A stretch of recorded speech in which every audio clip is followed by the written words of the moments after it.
నమస్తే DRP news కు స్వాగతం. తమకు న్యాయం చేయాలని ఎమ్మెల్యే పాయం వెంకటేశ్వర్లుని వేడుకున్న డ్వాక్రా సంఘం గిరిజన మహిళలు. తాము చెల్లించిన డబ్బులు ఐకేపీలో పనిచేసే అధికారి మోసం చేసి డ్వాక్రా గ్రూపులో డబ్బులు తీసుకుని మోసం చేశారని తమ డబ్బులు ఇప్పించాలని భద్రాద్రి కొత్తగూడెం జిల్లా బూర్గంపాడు మండలం బత్తుల నగర్ డ్వాక్రా సంఘం మహిళలు పినపాక నియోజకవర్గం ఎమ్మెల్యే పాయం వెంకటేశ్వర్లును వేడుకున్నారు. తాము తీసుకోని డబ్బులు 8 లక్షలు చెల్లించాలని బ్యాంకు నోటీసులు వచ్చిందని ఎన్నిసార్లు అధికారులు దృష్టికి తీసుకువెళ్లిన సమస్య పరిష్కారం చేయట్లేదని తమకు న్యాయం చేయాలని ఎమ్మెల్యేని కలిసి సమస్య వివరించారు. వినతి పత్రం అందించిన నేపథ్యంలో ఆయన స్పందించి పూర్తిస్థాయిలో విచారణ చేసి మహిళలకు న్యాయం చేస్తానని ఎమ్మెల్యే హామీ ఇచ్చారు.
అదే మీరు నమ్మారు, మీ నమ్మకాన్ని సొమ్ము చేసుకున్నాడు, మిమ్మల్ని మోసం చేసినాడు, అవతల పడ్డాడు, లీవ్లో ఉన్నాడు. అతని సంగతి నేను చూస్తా. చర్యలు ఉంటే మీ డబ్బులు రికవరీ చేసేటట్టుగా నేను జిల్లాధికారులతో మాట్లాడతా. ఆ దృష్టికి వాళ్ళు తీసుకొచ్చారు. ఇది కూడా కాపీ ఇవ్వండి. నేను గట్టిగా అధికారులతో మాట్లాడాను. మీ అందరికీ న్యాయం జరిగేటట్టు చూస్తలేమ్మా. అదో జీరస్ కాపీ ఇవ్వండి.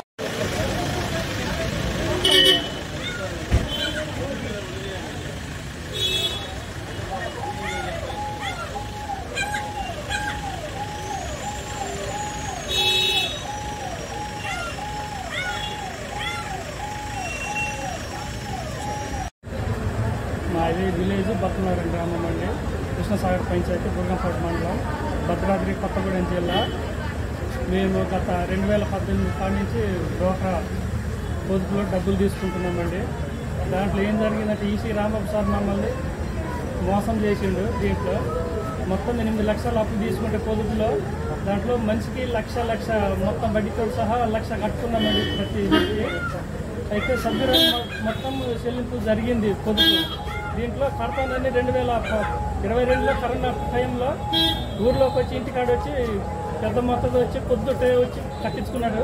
డబ్బులు కట్టించుకున్న తర్వాత బ్యాంకులో కట్టినని మేము కూడా అనుకున్నాము. ఆయన కూడా ఒక పొదుపుకు సంబంధించింది ఒక బుక్లో మాకు రాసిచ్చింది సార్ ఇది. కానీ మేము దీన్ని చూసి మేము నమ్మినాం సార్, గుడ్డిగా నమ్మినాం. మేము ఒక ఆదివాసులం, ఒక మూల ప్రాంతంలో ఉండేటోళ్ళం. మేము మమ్మల్ని ఇంత మోసం చేసాడు. ఆయన ఈ బుక్ ఇవ్వడం వలన మేము నమ్మినాం సార్. ఆయన పెద్దగా ఇంత మొత్తగా నమ్మినామంటే ఈ బుక్కే ఒక కారణం. మా గిరిజనులకు ఒక చదువు లేదు, సంధ్య లేదు, ఏం లేదు సార్. ఒక బుక్ ఇచ్చినందుకు మేము ఇంత గుడ్డిగా నమ్మినందుకు మమ్మల్ని ఇంత మోసం చేసిండు ఈసీ రాంబాబు సార్. మరి ఒక సభ్యురాలు కట్టింది 1 లక్ష రూపాయలు సార్. ఈ 1 లక్ష రూపాయలతో సహా ఇప్పుడు బ్యాంకు నోటీస్ వచ్చేదాకా మాకు తెలియదు సార్. నోటీస్ ఎప్పుడైతే మాకు మా ఇళ్ళకి నోటీస్ చేరింది అప్పుడే మేము బ్యాంకు మొత్తం తొక్కినాం సార్. తొక్కేసరికి ఆడికి బ్యాంకు మొత్తం తొక్కినప్పుడు మాకు అప్పుడే తెలిసింది సార్. ఇది ఒక ఈసీ రాంబాబు సారే దీంట్లో మోసం చేసిండు అనేది. నోటీస్ ఎందుకు వచ్చింది? నోటీస్ అనేది సార్ మాకు ఇప్పుడు బ్యాంక్ అప్పు కట్టలేదనేది మాకు నోటీస్ వచ్చింది. ఆ నోటీస్ వచ్చిన తర్వాత మేము బ్యాంకు పోతే మేనేజర్ గారిని కలిసినాం. వాడికి కలిసేసరికి మీరు అప్పు కట్టలేదు, మీరు కట్టాల్సింది అనేసి బ్యాంక్ మేనేజర్ గారు చెప్పిండు. అయితే ఎందుకు కట్టలేదు అనేసి మేము వెలుగుకు సంబంధించిన బూర్గంపాడు మండలానికి ఆఫీస్ కాడికి వచ్చినాం. వెలుగు ఆఫీస్ కాడికి ఆడికి వస్తే సార్ ఆడ కలవట్లే. ఎన్నోసార్లు వచ్చాం సార్. అప్పటి నుంచి 2022 కాడి నుంచి ఇప్పటిదాకా 2025 దాకా తిరుగుతున్నాం సార్. తిరిగినా కూడా అది ఆయన కలిసినా కూడా ఏదో ఒకటి కారణం చెప్పుకుంటూ తప్పించుకుంటూ పోతూనే ఉన్నాడు సార్ ఇప్పటిదాకా. కానీ వాళ్ళ ఎమ్మెల్యే గారు కూడా మనకి బూర్గంపాడు మండలంలో సభ ఏర్పాటు చేశారు. దాంట్లో మాకు ఏదో కొంచెం ఒక చిన్న ఇన్ఫర్మేషన్ ఇవ్వడం వల్ల మేము వచ్చాం సార్ ఆడికి సాయం చేస్తానని ఎమ్మెల్యే గారు కూడా చెప్పాను సార్. దీంట్లో మమ్మల్ని డబ్బులు ఎవరికి కట్టారు? ఆయనకు కడితే బ్యాంకు నుంచి మీకెందుకు నోటీస్ కట్టకూడదు సార్. ఆయన మా ఇళ్ళకి వచ్చి ఆయన ప్రతి ఒక్కరి దగ్గర వసూలు చేసింది సార్. డబ్బులు మొత్తం వసూలు చేసి సర్లే సార్ కడతారులే, మేము మనిషికి 75,000 అట్లా వడ్డీతో సహా కట్టేసాం సార్. మరి ఆయన 2 years తర్వాత మళ్ళీ బ్యాంక్ నోటీస్ వచ్చిన తర్వాత ఇన్ఫర్మేషన్ ఇచ్చారు మాకు. అయితే మేము బ్యాంక్కి వెళ్ళి కలవడం జరిగేసరికి సార్ మరి మేము ఇట్లా అమౌంట్ మొత్తం కట్టేసాం సార్, మరి మాకు నోటీస్ ఇచ్చారు కదా సార్ అంటే, లేదు మీరు అసలు అమౌంట్ డిపాజిట్ చేయలేదు, అసలు కట్టలేదు అనేసరికి మేము రాంబాబు సార్ని కలిస్తే మీకెందుకమ్మా నేను కడతానులేండి అనేసి ఆయన సారు కలిసిన ప్రతిసారి అట్లే జరుపు పెట్టకుండా వెళ్ళిపోయేది సార్ ఆయన. మరి అట్లాగే ఇది ఇంతవరకు వచ్చింది. మరి ఆ డబ్బులు మరి ఎవరు కట్టిండో ఎక్కడ కట్టిండో మాకైతే తెలియదు సార్. ఇప్పుడు మీ డిమాండ్ ఏంటి? మా డిమాండ్ మా అప్పు ఎంత అయితే ఉందో అది రాంబాబు సార్ కట్టాలనేసి మా డిమాండ్ సార్. మేము మారుమూల ప్రాంతంలో జీవించే వాళ్ళం సార్. మేము కూలీనాళ్ళు వ్యవసాయం చేసుకొని బ్రతికెట్టే వాళ్ళం. అంత డబ్బులు కట్టామంటే మరి ఎంత కష్టపడ్డాము, ఎంత చెమట కట్టాము అది మాకు తెలుసు, ఆయన తెలియదు కదా సార్.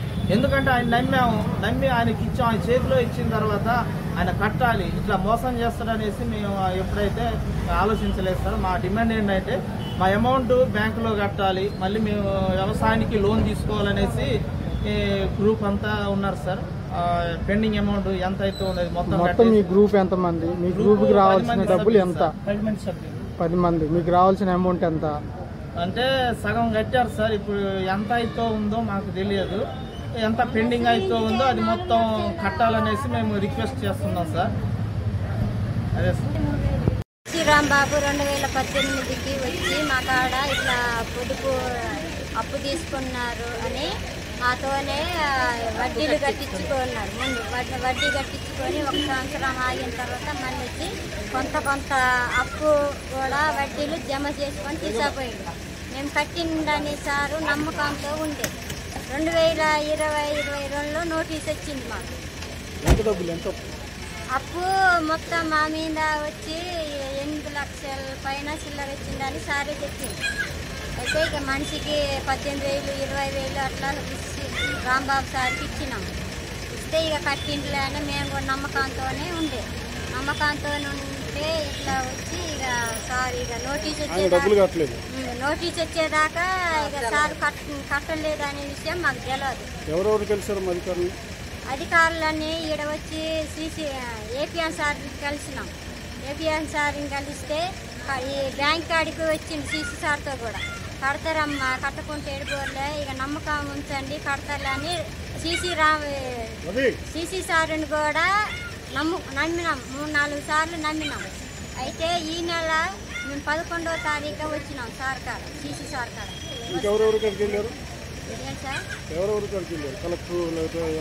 అయితే తన ముందు ఎమ్మెల్యే గారిని కూడా మా ఊర్లో వచ్చినాక కలిసారు.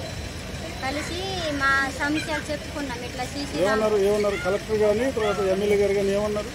కలెక్టర్ గారికి ఈ నెల మొన్న సోమవారం రోజు పోతే ఒక దరఖాస్తు పెట్టి వచ్చినాం. అయితే ఆ రోజు కలెక్టర్ గారు ఉండలేదు, అంటే లంచ్కి పోయినారంట. ఎమ్మెల్యే గారు ఇక మేము ఏదో ఒక చూసుకుంటాము, ఆయన కట్టే విధంగా చేస్తామని అన్నారు. అది జిరాక్స్ తీసుకున్నారు, నోటీస్ జిరాక్స్.